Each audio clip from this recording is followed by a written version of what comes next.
जय मसीह 25 जुलाई 2024 हितोपदेश 13 अध्याय 18 अध्याय शेष पर्यंत। ज्ञानवान पुत्र अपना पितार उपदेश शुणे मात्र निंदक अनुजोग शुणे नहीं। मनुष्य अपना मुखर फल द्वारा मंगल भोग करई मात्र विश्वासघातकर प्राण दौरात्म भोग करई। जो लोक अपना मुखरे प्रहरी रखे देखो से अपना प्राण रक्षा करे, मात्र जे कहीं अपना अष्टाधार बड़ कर फिटाए ताहार विनाश हो। अलसुआ मनरे बांछा कले हें किछि पाए नहीं, मात्र कर्मशील प्राण हृष्टपुष्ट हो। धार्मिक लोक विद्या को घृणा करे, मात्र दुष्ट लोक दुर्गंध स्वरूप आउ से लज्जा भोग करे। धार्मिकता सरल पथगामी की रक्षा करे, मात्र दुष्टता पापी की ओलटाई पकाए। कई आपना को धनी देखाए किंतु ताहार किछि ही नहीं, केही बा आपना को दरिद्र देखाए किंतु ताहार महाधन अछि। मनुष्यर धन ताहार प्राण प्राश्चित स्वरूप, मात्र दरिद्र लोक धमक शुणे नहीं। धार्मिक दीप्ति आनंद करे, मात्र दुष्ट मानकर प्रदीप लिभाजिब। अहंकार केवल कली उत्पन्न हुए, मात्र सुपरामर्श ग्राहक ठारे ज्ञान अछि। मिथ्यारे प्राप्त धन क्षय पाइब, मात्र हस्तरे अर्जित धन बढ़ीजिब। आशा सिद्धिर विलंब मनर पीड़ाजनक, मात्र बांछा सिद्धि जीवन वृक्ष स्वरूप। जो लोक परमेश्वर वाक्य तुच्छ करे से अपना उपर को विनाश आणे, मात्र जे आज्ञा को भय करे से पुरस्कार प्राप्त हो। मृत्युर फांदर फेरवा ज्ञानवान व्यवस्था जीवन झर स्वरूप अटे। सुबुद्धिर फल अनुग्रह, मात्र विश्वासघातकर पथ रगड़ा। प्रत्येक चतुर लोक बुद्धि कर्म करे, मात्र मूर्ख अज्ञानता विस्तार करे। दुष्ट वार्तावाहक आपदर पड़े, मात्र विश्वस्त दूत स्वास्थ्यजनक। जो जन शासन अग्राह्य करे से दरिद्रता और लज्जा पाए, मात्र जे अनुजोग घेने से मर्यादा पाइब। बांछा सिद्धि प्राण को मिष्ट लगे, पुणी मंद त्याग करवा मूर्ख लोकर घृणा विषय। ज्ञानी संगे गमनागमन कर, तहिले तुम्हें ज्ञानी हब, मात्र मूर्ख मानकर संगी क्लेश पाइब। पापी मान पछे मंद गड़ाए, मात्र धार्मिक मान मंगल रूप पुरस्कार दत्त हो। उत्तम लोक अपना पौत्र मान अधिकार छाड़ी जाए, मात्र पापीर धन धार्मिक मान संचित हुए। दरिद्रर चाष द्वारा खाद्यर बाहुल्य हुए, मात्र अन्याय सकाशु काहार विनाश हुए। जे बाड़ी व्यवहार करिया तृष्टि करे से अपना पुत्र को घृणा करे, पुणी जे ताहाको प्रेम करे से यथा कालर शास्ति दिए। धार्मिक अपना प्राणर तृप्ति पर्यंत खाए, मात्र पापीर उदर अतृप्त थाए। ज्ञानवती स्त्री अपना गृह गुंथई, मात्र अज्ञान सहस्त्रे ताहा भांगी पकाए। जे अपना सरलतार आचय से सदाप्रभु को भय करे, मात्र विपदकामी ताहाको तुच्छ करे। अज्ञानर मुख रे अहंकार ठेंगा थाए, मात्र ज्ञानवान लोक अष्टाधर से रक्षा करे। गोरु नथिले कुंड निर्मल थाए, पुणी गोरुर बल बहु संपत्ति उत्पन्न हुए। विश्वस्त साक्षी मिथ्या कहे नहीं, मात्र असत्य साक्षी मिथ्या उच्चारण करे। निंदक ज्ञान खोजिले पाए नहीं, मात्र बुद्धिमान पाई विद्या सहज।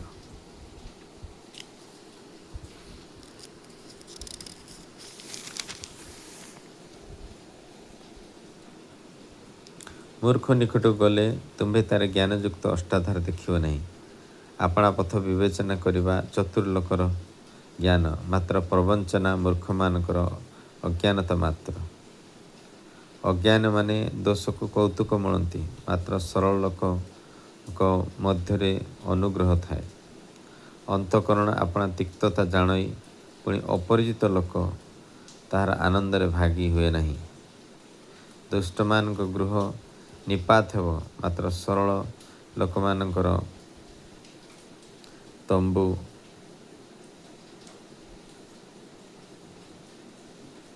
ଦୁଷ୍ଟମାନଙ୍କର ଗୃହ ନିପାତ ହେବ।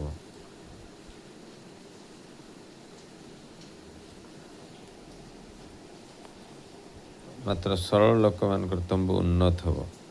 ମନୁଷ୍ୟ ଦୃଷ୍ଟିରେ କୌଣସି ପଥ ସରଳ ଦେଖାଯାଏ, ମାତ୍ର ତାହାର ଶେଷରେ ମୃତ୍ୟୁର ପଥ ଥାଏ।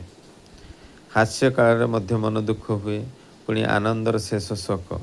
ଅନ୍ତଃକରଣରେ ବିପଦଗାମୀ ଆପଣା ଆଚରଣର ଫଳରେ ପୂର୍ଣ୍ଣ ହେବ, ପୁଣି ଉତ୍ତମ ଲୋକ ଆପଣାରୁ ପରିତୃପ୍ତ ହେବ। ନିର୍ବୋଧ ଲୋକ ସବୁ କଥାରେ ପ୍ରତ୍ୟୟ କରେ, ମାତ୍ର ଚତୁର ଲୋକ ଆପଣାର ସବୁ ଗତି ଭଲ କରି ବୁଝେ। ଜ୍ଞାନୀ ଲୋକ ଭୟ କରେ ଓ ମନ୍ଦକୁ ଛାଡ଼ିଦିଏ, ମାତ୍ର ମୂର୍ଖ ଲୋକ ଦାମ୍ଭିକ ଭାବ ବହି ଦୁଃସାହସୀ ହୁଏ। ଯେ ହଠାତ୍ କ୍ରୋଧୀ ସେ ଅଜ୍ଞାନର କର୍ମ କରେ, ପୁଣି କୁକଳ୍ପନାକାରୀ ନିର୍ବୋଧ ମନୁଷ୍ୟ ଘୃଣାର ପାତ୍ର। ଅସତର୍କ ଲୋକମାନେ ଅଜ୍ଞାନତା ରୂପ ଅଧିକାର ପାଆନ୍ତି, ମାତ୍ର ଚତୁର ଲୋକ ଜ୍ଞାନ ରୂପ ମୁକୁଟରେ ବିଭୂଷିତ ହୁଅନ୍ତି। ମନ୍ଦ ଲୋକ ଉତ୍ତମ ଲୋକମାନଙ୍କ ଛାମୁରେ ଓ ଦୁଷ୍ଟମାନେ ଧାର୍ମିକଗଣଙ୍କ ଦ୍ୱାରରେ ଦଣ୍ଡବତ କରନ୍ତି। ଦରିଦ୍ର ଆପଣା ପ୍ରତିବାସୀର ହିଁ ଘୃଣିତ ହୁଏ, ମାତ୍ର ଧନମାନର ଅନେକ ବନ୍ଧୁ ଥାନ୍ତି। ଯେଉଁ ଲୋକ ପ୍ରତିବାସୀକୁ ତୁଚ୍ଛ ବୋଧ କରେ ସେ ପାପ କରେ, ମାତ୍ର ଯେଉଁ ଜନ ଦରିଦ୍ରକୁ ଦୟା କରେ ସେ ଧନ୍ୟ। ଅନିଷ୍ଟ ଚିନ୍ତାକାରୀ ଗଣ କ'ଣ ଭ୍ରାନ୍ତ ହୁଅନ୍ତି ନାହିଁ, ମାତ୍ର ମଙ୍ଗଳ ଚିନ୍ତାକାରୀ ଗଣ ପ୍ରତି ଦୟା ଓ ସତ୍ୟତା ବର୍ତ୍ତଇ। ସବୁ ପ୍ରକାର ପରିଶ୍ରମର ଫଳ ଅଛି, ପୁଣି ଅଷ୍ଟାଧାରର କଥା ମାତ୍ରେ କେବଳ ଦରିଦ୍ରତା ପ୍ରବର୍ତ୍ତାଏ। ଜ୍ଞାନୀମାନଙ୍କ ମୁକୁଟ ସେମାନଙ୍କର ଧନ, ପୁଣି ମୂର୍ଖମାନଙ୍କର ଅଜ୍ଞାନତା କେବଳ ଅଜ୍ଞାନତା। ସତ୍ୟ ସାକ୍ଷୀ ପର ପ୍ରାଣ ରକ୍ଷା କରେ, ମାତ୍ର ମିଥ୍ୟାବାଦୀ ପ୍ରବଞ୍ଚନାଜନକ। ସଦାପ୍ରଭୁ ବିଷୟକ ଭୟ ଦୃଢ଼ ବିଶ୍ୱାସ ଭୂମି, ଆଉ ତାର ସନ୍ତାନମାନେ ଆଶ୍ରୟ ସ୍ଥାନ ପାଇବେ। ମୃତ୍ୟୁର ଫାନ୍ଦରୁ ଫେରାଇବା ପାଇଁ ସଦାପ୍ରଭୁ ବିଷୟକ ଭୟ ଜୀବନର ଝର ସ୍ୱରୂପ। ପ୍ରଜା ବାହୁଲ୍ୟରେ ରାଜାର ସମ୍ଭ୍ରମ, ପୁଣି ପ୍ରଜା ଅଭାବରେ ଭୂପତିର ବିନାଶ। ଯେ କ୍ରୋଧ କରିବାକୁ ଧୀର ସେ ବଡ଼ ବୁଦ୍ଧିମାନ, ମାତ୍ର କ୍ରୋଧୀ ଅଜ୍ଞାନତା ରୂପ ଧ୍ୱଜା ଟେକେ। ଶାନ୍ତ ଅନ୍ତଃକରଣ ଦେହର ଜୀବନ ସ୍ୱରୂପ, ପୁଣି ଈର୍ଷା ହାଡ଼ର କ୍ଷୟ ସ୍ୱରୂପ। ଯେଉଁ ଲୋକ ଦିନହୀନ ପ୍ରତି ଉପଦ୍ରବ କରେ ସେ ତାର ସୃଷ୍ଟିକର୍ତ୍ତାକୁ ନିନ୍ଦା କରେ, ପୁଣି ଯେ ଦରିଦ୍ରକୁ ଦୟା କରେ ସେ ତାହାକୁ ଆଦର କରେ। ଦୁଷ୍ଟ ଲୋକ ଆପଣା ମନ୍ଦ କର୍ମରେ ତଡ଼ି ଦିଆଯାଏ, ମାତ୍ର ମରଣକାଳରେ ଧାର୍ମିକର ଆଶ୍ରୟ ଥାଏ। ଜ୍ଞାନ ବୁଦ୍ଧିମାନର ହୃଦୟରେ ଥାଏ, ପୁଣି ମୂର୍ଖର ଆନ୍ତରିକ ଭାବ ଜଣାଯିବ। ଧାର୍ମିକତା ରାଜ୍ୟରେ ଉନ୍ନତି ଜନ୍ମାଏ, ମାତ୍ର ପାପ ନରଗଣର ଅପମାନ। ବୁଦ୍ଧିମାନ ଦାସ ରାଜାଙ୍କର ଅନୁଗ୍ରହର ପାତ୍ର, ପୁଣି ଯେ ଲଜ୍ଜା ଜନ୍ମାଏ ସେ ତାହା ପ୍ରତି କ୍ରୋଧ କରନ୍ତି। 15 ଅଧ୍ୟାୟ।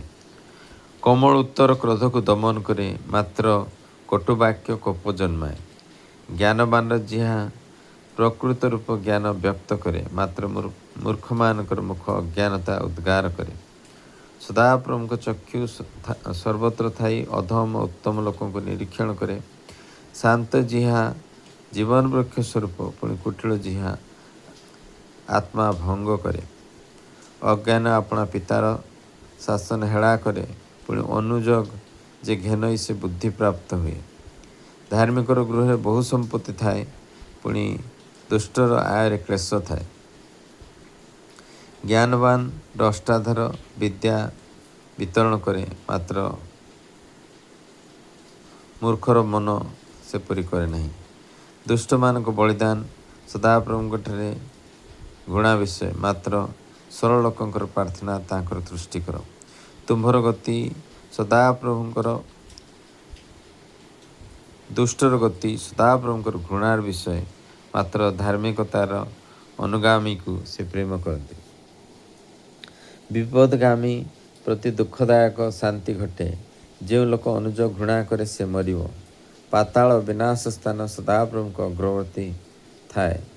ତେବେ ମନୁଷ୍ୟ ସନ୍ତାନଗଣର ଅନ୍ତଃକରଣ କି ତଦଧିକ ନୁହେଁ? ନିନ୍ଦକ ଅନୁଯୋଗ ପାଇବାକୁ ଭଲ ପାଏ ନାହିଁ, ସେ ଜ୍ଞାନୀର ନିକଟକୁ ଯାଏ ନାହିଁ। ଆନନ୍ଦିତ ମନ ମୁଖକୁ ପ୍ରଫୁଲ୍ଲ କରେ, ପୁଣି ମନର ଶୋକରେ ଆତ୍ମା ଭଗ୍ନ ହୁଏ।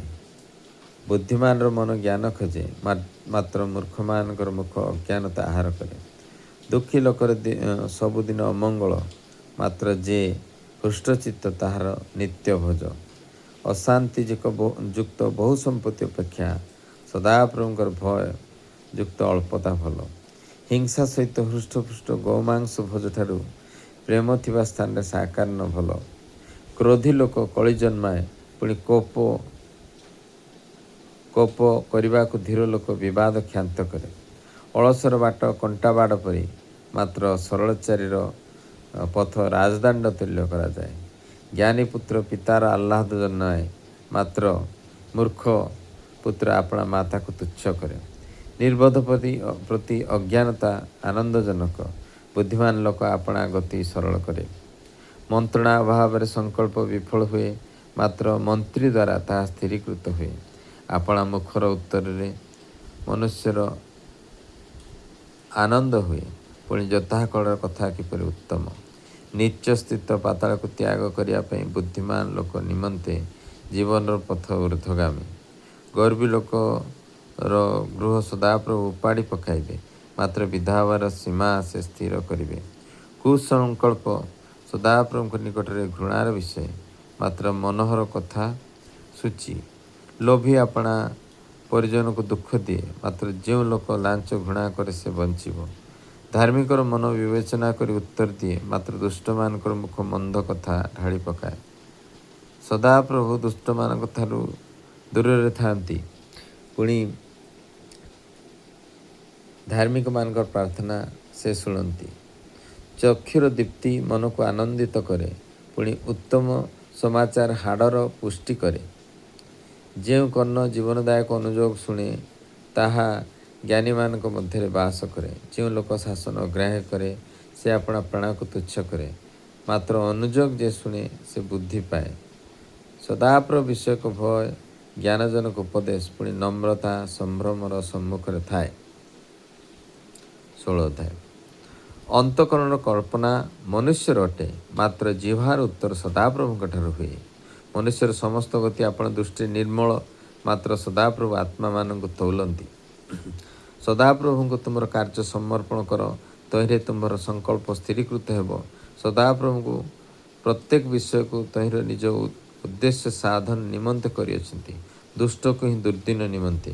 ମନରେ ଗର୍ବୀ ପ୍ରତ୍ୟେକ ଲୋକ ସଦାପ୍ରଭୁଙ୍କଠାରେ ଘୃଣିତ, ହାତ ଧରାଧରି ହେଲେ ସେ ଅଦଣ୍ଡିତ ନହିବ। ଦୟା ଓ ସତ୍ୟତାରେ ପାପର ପ୍ରାୟଶ୍ଚିତ ହୁଏ, ପୁଣି ସଦାପ୍ରଭୁ ବିଷୟକ ଭୟ ଦ୍ୱାରା ମନୁଷ୍ୟମାନେ କୁକ୍ରିୟା ତ୍ୟାଗ କରନ୍ତି। ମନୁଷ୍ୟର ଗତି ସଦାପ୍ରଭୁଙ୍କର ତୁଷ୍ଟିକର ହେଲେ ସେ ତାର ଶତ୍ରୁମାନଙ୍କୁ ହିଁ ତା ସହିତ ଶାନ୍ତିରେ ବାସ କରାନ୍ତି। ଅନ୍ୟାୟ ସହିତ ପ୍ରଚୁର ଆୟରୁ ଧାର୍ମିକତା ସହିତ ଅଳ୍ପ ଭଲ। ମନୁଷ୍ୟର ମନ ଆପଣା ପଥ ବିଷୟ କଳ୍ପନା କରେ, ମାତ୍ର ସଦାପ୍ରଭୁ ତାହାର ଗତି ନିରୂପଣ କରନ୍ତି।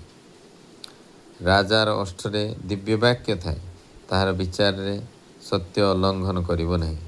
ଯଥାର୍ଥ ବିଶା ଓ ଦଣ୍ଡି ସଦାପ୍ରଭୁଙ୍କର, ଓ ଥଳିରେ ଥିବା ବଟକରା ସବୁ ତାହାଙ୍କର କର୍ମ। କୁକର୍ମ କରିବାକୁ ରାଜାମାନଙ୍କର ଘୃଣା ବିଷୟ, ଯେହେତୁ ଧାର୍ମିକତାରେ ସିଂହାସନ ସ୍ଥିରୀକୃତ ହୁଏ। ଧର୍ମଯୁକ୍ତ ଓଷ୍ଠ ରାଜାମାନଙ୍କ ଦୃଷ୍ଟିରେ ତୁଷ୍ଟିକର, ପୁଣି ଯଥାର୍ଥବାଦୀକୁ ସେମାନେ ପ୍ରେମ କରନ୍ତି।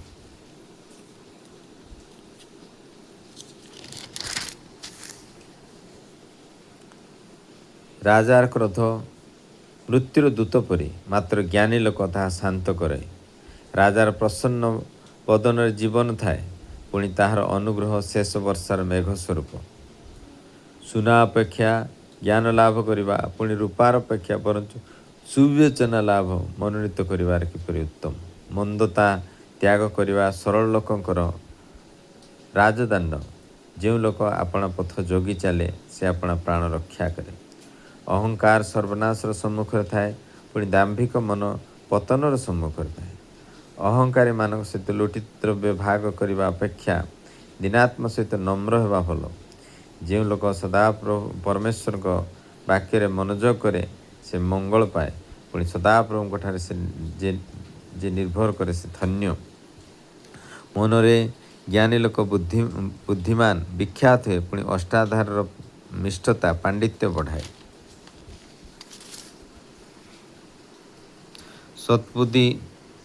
ସତ୍ବୁଦ୍ଧି ତାହା ପାଇଥିବା ଲୋକ ପ୍ରତି ଜୀବନର ଝର ସ୍ୱରୂପ, ମାତ୍ର ଅଜ୍ଞାନତା ଅଜ୍ଞାନମାନଙ୍କର ଶାସ୍ତି। ଜ୍ଞାନବାନର ହୃଦୟ ଆପଣା ମୁଖକୁ ଶିକ୍ଷା ଦିଏ, ପୁଣି ତାର ଅଷ୍ଟାଧାରର ପାଣ୍ଡିତ୍ୟ ବଢ଼ାଏ। ମନୋହର ଭାଷା ମଧୁଚାକ ସଦୃଶ୍ୟ, ତାହା ମନକୁ ସୁମିଷ୍ଟ ଅସ୍ଥି କି ସ୍ୱାସ୍ଥ୍ୟ। ମନୁଷ୍ୟର ଦୃଷ୍ଟିରେ କୌଣସି ପଥ ସରଳ ଦିଶେ, ମାତ୍ର ତହିଁର ଶେଷରେ ମୃତ୍ୟୁର ପଥ ଥାଏ। ପରିଶ୍ରମକାରୀର କ୍ଷୁଧା ତାହା ନିମନ୍ତେ ପରିଶ୍ରମ କରେ, ଯେହେତୁ ତାହାର ମୁଖ ତହିଁ ପାଇଁ ତାହାକୁ ତମ୍ବି କରେ। ପାପାଧମ ଲୋକ ଅନିଷ୍ଟ କଳ୍ପନା କରେ, ପୁଣି ତାହାର ଅଷ୍ଟରେ ଜଳନ୍ତା ଅଗ୍ନି ପରି ଥାଏ। କୁଟିଳ ମନୁଷ୍ୟ କଳି ବୁଣେ, ପୁଣି କର୍ଣ୍ଣେ ଜପ ବିଶେଷ ମିତ୍ରଗଣକୁ ବିଭିନ୍ନ କରେ। ଅତ୍ୟାଚାରୀ ଆପଣା ପ୍ରତିବାସୀକୁ ଭୁଲାଏ, ପୁଣି ତାହାକୁ କୁପଥରେ କଢ଼ାଇ ନିଏ। ଯେଉଁ ଲୋକ ଆପଣ ଚକ୍ଷୁ ମୁଦେ ସେ କୁଟିଳ ବିଷୟ କଳ୍ପନା କରିବାକୁ ତାହା କରେ। ଆପଣା ଅଷ୍ଟାଧାର କୁଚିପେ ସେ ମନ୍ଦ କର୍ମ ସିଦ୍ଧ କରେ। ପୋକ କେଶ ଶୋଭାଜନକ ମୁକୁଟ ତାହା ଧର୍ମ ପଥରେ ପ୍ରାପ୍ତ ହୁଏ। ଯେ କ୍ରୋଧରେ ଧୀର ସେ ବୀର ଅପେକ୍ଷା ଶ୍ରେଷ୍ଠ, ପୁଣି ଯେ ନିଜ ଆତ୍ମା ଉପରେ କର୍ତ୍ତୃତ୍ୱ କରେ ସେ ନଗର ଜୟକାରୀ ଅପେକ୍ଷା ଭଲ। କୁଲି ବାଣ୍ଟ କୂଳରେ ପକାଯାଏ, ମାତ୍ର ତହିଁର ନିଷ୍ପତ୍ତି ସଦାପ୍ରଭୁଙ୍କ ଠାରୁ ହୁଏ। ବିବାଦଯୁକ୍ତ ଭୋଜରେ ପୂର୍ଣ୍ଣ ଗୃହ ଅପେକ୍ଷା ଶାନ୍ତି ସହିତ କଳେକ ଶୁଷ୍କ ଅନ୍ନ ଭଲ। ଯେଉଁ ଦାସ ବୁଦ୍ଧିପୂର୍ବକ ଚଳେ ସେ ଲଜ୍ଜାଦାୟୀ ପୁତ୍ର ଉପରେ କର୍ତ୍ତୃତ୍ୱ କରେ, ପୁଣି ଭାଇମାନଙ୍କ ସଙ୍ଗରେ ଅଧିକାରରେ ବାଣ୍ଟ ପାଏ। କୋଇରେ ରୂପାର ଉନ୍ନାହିରେ ସୁନାର ପରୀକ୍ଷା ହୁଏ, ମାତ୍ର ସଦାପ୍ରଭୁ ଅନ୍ତଃକରଣର ପରୀକ୍ଷା କରନ୍ତି। କୁକ୍ରିୟାକାରୀ ଲୋକ ଦୁଷ୍ଟ ଅଷ୍ଟାଧାରର କଥା ଶୁଣି, ପୁଣି ମିଥ୍ୟାବାଦୀ ହିଂସ୍ର ଜିହ୍ୱାରେ କର୍ଣ୍ଣପାତ କରେ। ଯେଉଁ ଲୋକ ଦରିଦ୍ରକୁ ଉପହାସ କରେ ସେ ତାର ସୃଷ୍ଟିକର୍ତ୍ତାକୁ ନିନ୍ଦା କରେ, ପୁଣି ବିପଦରେ ଯେ ଆନନ୍ଦ କରେ ସେ ଅଦଣ୍ଡିତ ରହିବ ନାହିଁ। ସନ୍ତାନଗଣର ସନ୍ତାନମାନେ ବୃଦ୍ଧ ଲୋକଙ୍କର ମୁକୁଟ, ପୁଣି ସନ୍ତାନମାନଙ୍କର ଗୌରବ ସେମାନଙ୍କର ପିତୃଗଣ।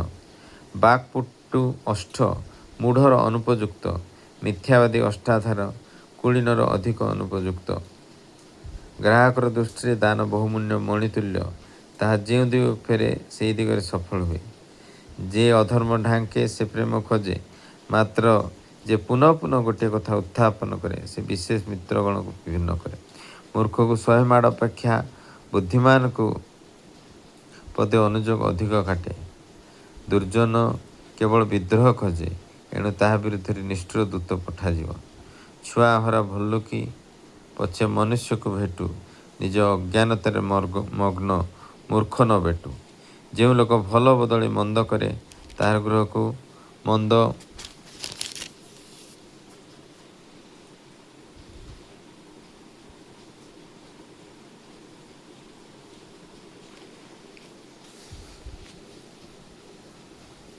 ତେର ପଦ।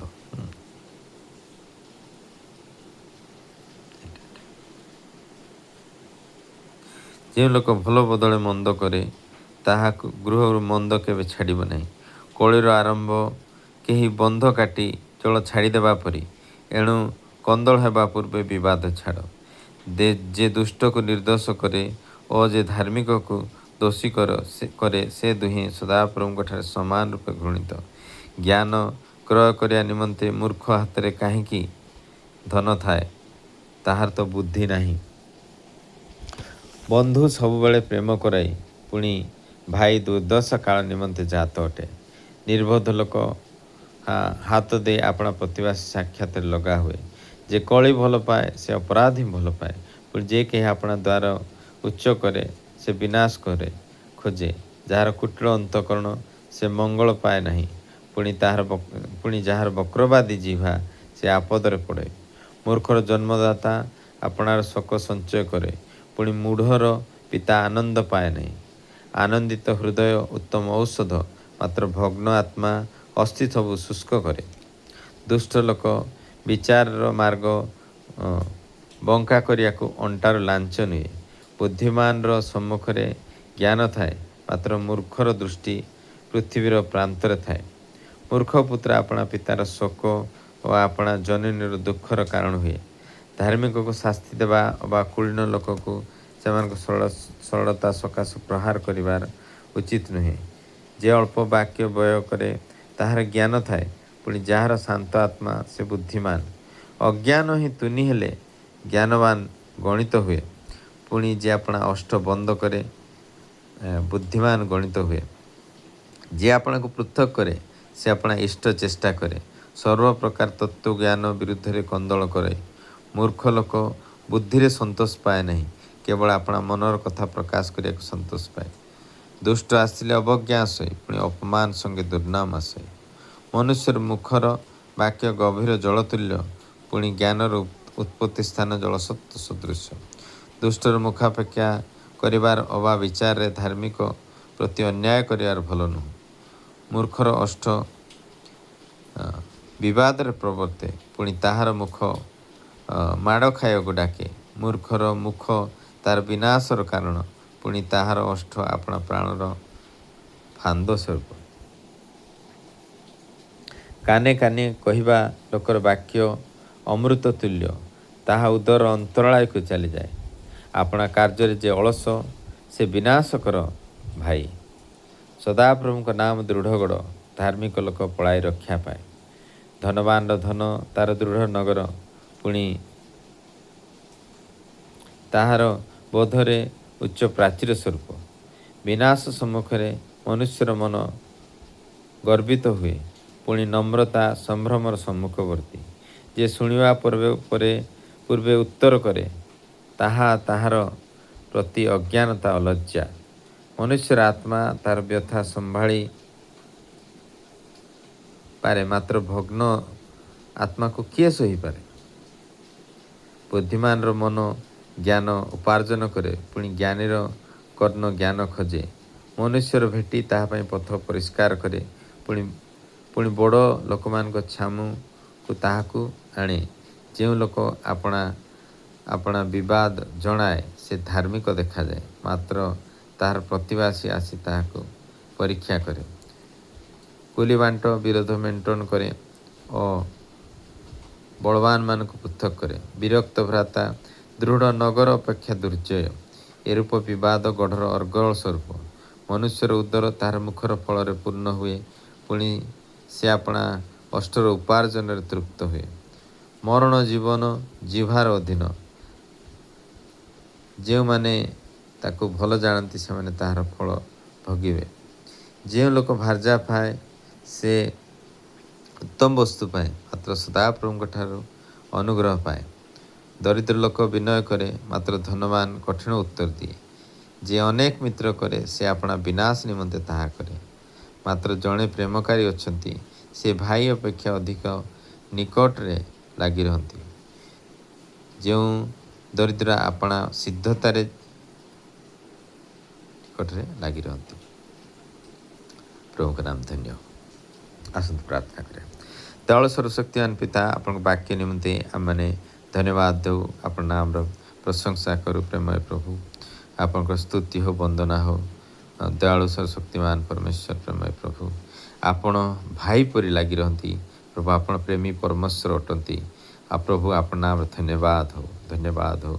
ଆପଣ ବିବାହ ଉତ୍ତମ ବୋଲି କହିଛନ୍ତି, ଉତ୍ତମ ବସ୍ତୁ ଆଉ ଉତ୍ତମ ସହକାରୀ ମିଳେ ବୋଲି କହିଛନ୍ତି, ସେ ନିମିତ୍ତ ଆପଣ ନାମର ଧନ୍ୟବାଦ ପ୍ରଶଂସା। ପ୍ରେମୟ ପ୍ରଭୁ, ଆପଣଙ୍କ ନାମକୁ ଆମେ ବ୍ଲେସ୍ କରୁଛୁ। ପ୍ରେମୟ ପ୍ରଭୁ, ଭାଇ ଭଉଣୀମାନଙ୍କୁ ବ୍ଲେସ୍ କରୁଛୁ ତାଙ୍କ ପରିବାରରେ।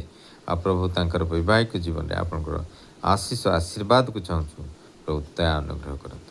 ଧନ୍ୟବାଦ ପ୍ରଭୁ, ଆପଣ କହିଛନ୍ତି ମରଣ ଆଉ ଜୀବନ ଜିହ୍ବାର ଅଧୀନ। ପ୍ରଭୁ ଭାଇ ଭଉଣୀମାନଙ୍କୁ ବ୍ଲେସ୍ କରନ୍ତୁ, ଆମମାନଙ୍କ ଜୀବନକୁ ଆଶୀର୍ବାଦ କରନ୍ତୁ। ନାଜିତ ଯୀଶୁଙ୍କ ନାମରେ ତାକୁ ଭଲ ଜାଣିବା ପାଇଁ ପ୍ରଭୁ ସେ ଜ୍ଞାନକୁ ସ୍ଥିର କରନ୍ତୁ। ପ୍ରଭୁ ଆପଣ ମହିମା ଗୌରବର परमेश्वर आपण किभଳି ज्ञानर कथा कहते प्रभु अष्टरे उपार्जन करने प्रभु भाई भाई मान आशीर्वाद करंतु अनुग्रह करंतु दया करंतु प्रेमय प्रभु आपण सबवर्ती परमेश्वर हंतु प्रभु मुखर वाक्य को पवित्र करंतु प्रभु अष्टाधार को सूची करंतु प्रेमय प्रभु अनुग्रह करंतु परिवार रे प्रभु समस्त विरक्ति दूर करी प्रभु शांति आपण दियंतु प्रेमय प्रभु आपण बुद्धिर सहित कार्य करने सहायता प्रदान करंतु बुद्धिमान मन है ना आज तो जीशु का नाम रे आम ब्लेस करछु प्रभु धैर्यर सहित रहिबापी प्रेमय प्रभु आंतरिक सुस्थता निमंते आमने प्रभु आपणकर गौरव निमंते प्रार्थना करछु धन्यवाद प्रभु आओ प्रभु आपणकर वाक्य नम्रता प्रभु दान करू प्रेमय प्रभु नम्रता बुझियापी आपण पवित्र वाक्य बुझियापी प्रभु आपणकर सहायता आमने निर्भर करछु आपण परे प्रभु आपण वाक्य पर छिड़ हो प्रभु आपणकर नाम को से नाम जो दृढ़ गढ़ अटे प्रभु से निमंते आपण नाम धन्यवाद करू प्रशंसा करू एवं तापरे आमे निर्भर करके रहू आपणा प्रभु मनर कथा प्रकाश करिया पई तर तर नहेबा प्रभु आपण दया करंतु अनुग्रह आशीर्वाद करंतु प्रभु आमानकर कथा को गभीर जलतुल्य आपण करछन से निमंते आपण नाम धन्यवाद प्रशंसा आमानकर कथा प्रभु अजथा न हो मात्र अल्प वाक्य व्यय करिया पई आम ज्ञान दियंतु प्रेमय प्रभु आओ जहार शांत आत्मा से बुद्धिमान बोली आपण कहछन से निमंते आपण नाम धन्यवाद प्रशंसा प्रेमय प्रभु आपण वाक्य लेखा अच्छी राजा सलमान लिखुच्च जे आनंदित हृदय उत्तम औषध सदृश्य प्रेमय प्रभु मात्र भग्न आत्मा अस्थि सब शुष्क करे तो आलस्वर शक्तिमान परमेश्वर ब्लेस करछु ना जिते जीशु का नाम रे जो मैंने ये वाक्य को शुणुचंती प्रेमय प्रभु प्रत्येकंकर प्रभु हृदय को आप ब्लेस करंतु फिर ब्लेस करंतु आओ प्रेमय प्रभु मूर्ख हेबापी प्रभु संतान मान आम कैंसल कर आज जीशु का नाम रे धन्यवाद प्रभु प्रभु जे कली भल न पाइबापी प्रभु अपराध भल न पाइबापी प्रभु आम को प्रभु तार दूर रखंतु प्रेमय प्रभु उपयुक्त प्रेमपूर्ण बंधुता निमंते आपण दया करंतु अनुग्रह आशीर्वाद करंतु प्रेमय प्रभु भल बदल रे कहीं मंद न करंतु प्रेमय प्रभु आ मूर्खतार दूर रहंतु प्रभु आपणकर अनुजोग को ग्रहण करिया पई प्रभु से सामर्थ्य प्रदान करते धन्यवाद प्रभु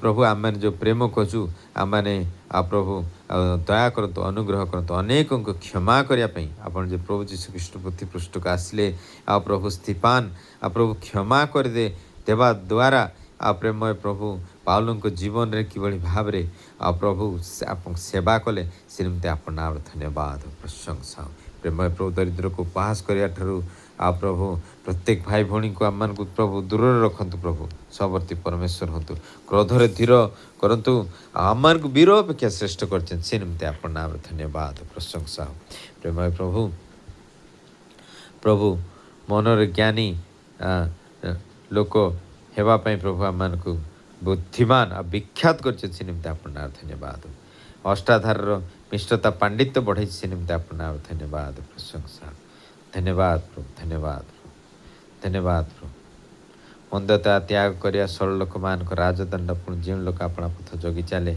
से अपना प्राण रक्षा कर निमते नाम धन्यवाद प्रशंसा धन्यवाद प्रभु मंदता त्याग करिया सरल लोकंकर राजदंड जो लोक अपना पथ जगी चले से अपना प्राण रक्षा कर धन्यवाद प्रभु सुना अपेक्षा ज्ञान रूपा अपेक्षा वरन सुविवेचना धन्यवाद प्रभु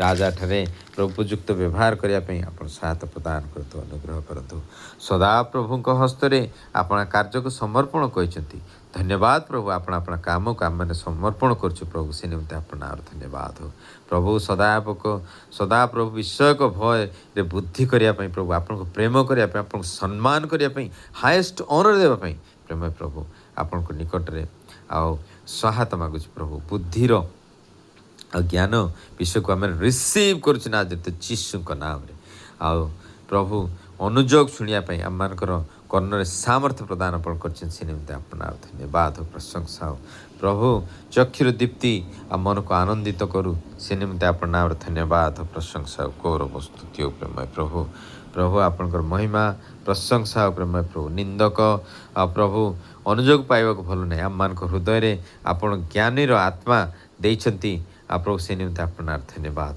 ज्ञानी करछंती आ प्रभु धन सम्मान आ प्रभु आपण रखिछंती आम मान दीर्घायु देइछंती उत्तम स्वास्थ्य को ब्लेस करछन आज तो यीशु का नाम रे प्रभु आपण अनुग्रह करतु दया करतु आ प्रभु आ हृष्ट चित्त आम मान को करछन से निम्ति आपण धन्यवाद आज आम मान को फीस्ट को इनवाइट करछन से निम्ति आपण धन्यवाद सदा प्रभु को चक्षु निम्ति धन्यवाद प्रभु आपण निरीक्षण करछंती प्रभु आपण प्रेमर वर्षा आपण वृष्टि करछन से निम्ति आपण धन्यवाद प्रभु धन्यवाद प्रभु भाई भौणी मान को मृत्यु फांदर फेराया सदा प्रभु विषय को भय आपण जीवन झर सदृश कर से निम्ति आपण धन्यवाद आपण प्रशंसा हालेलुया धन्यवाद प्रभु अनुष्ट चिंता काणी गण से भ्रांत होती किंतु प्रभु आम मान को मंगल चिंताकारी गण कर दया सत्यता बर्ताई से निम्ति हालेलुया आम रिसीव कर यीशु का नाम रे प्रभु आपण नाम रे धन्यवाद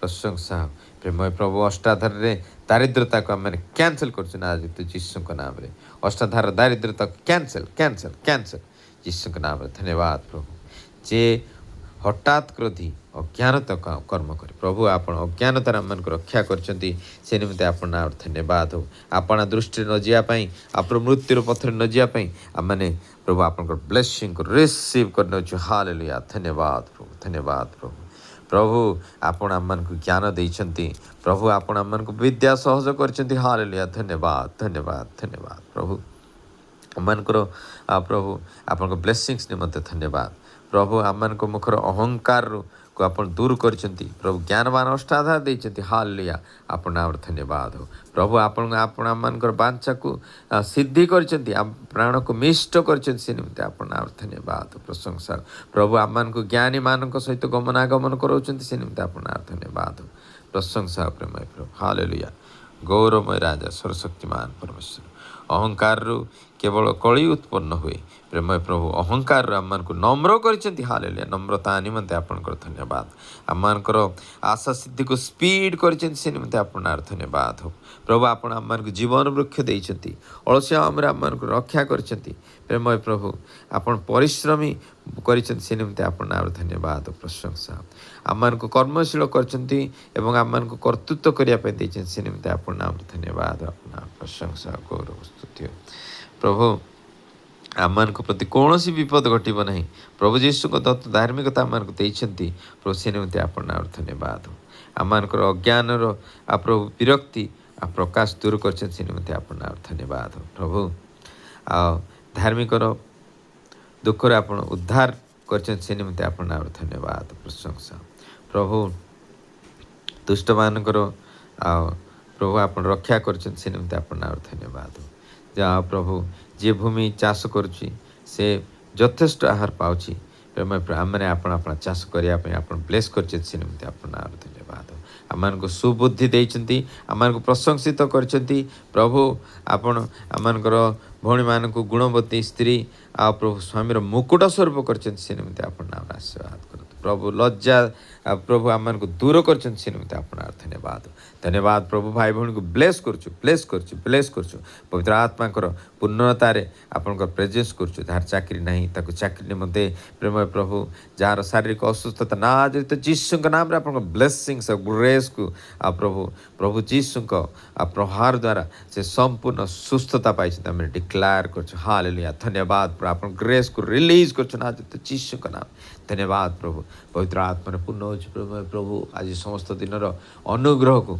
आपन सम्मुख में प्रभु रिसीव कर यीशु का नाम धन्यवाद प्रभु आपन ब्लेसिंग्स निमंते धन्यवाद प्रभु आपन प्रेम निमंते धन्यवाद प्रभु आपन अनुग्रह निमंते समस्त धन्यवाद प्रशंसा निवेदन पिता परमेश्वर ठारे प्रभु पारिवारिक ब्लेसिंग्स सहित प्रभु भाई भौणी मान आशीर्वाद कर विश्वास कर यीशु का नाम रे मागुछु आमेन आमेन आमेन यीशु का नाम रे मांगे आमेन।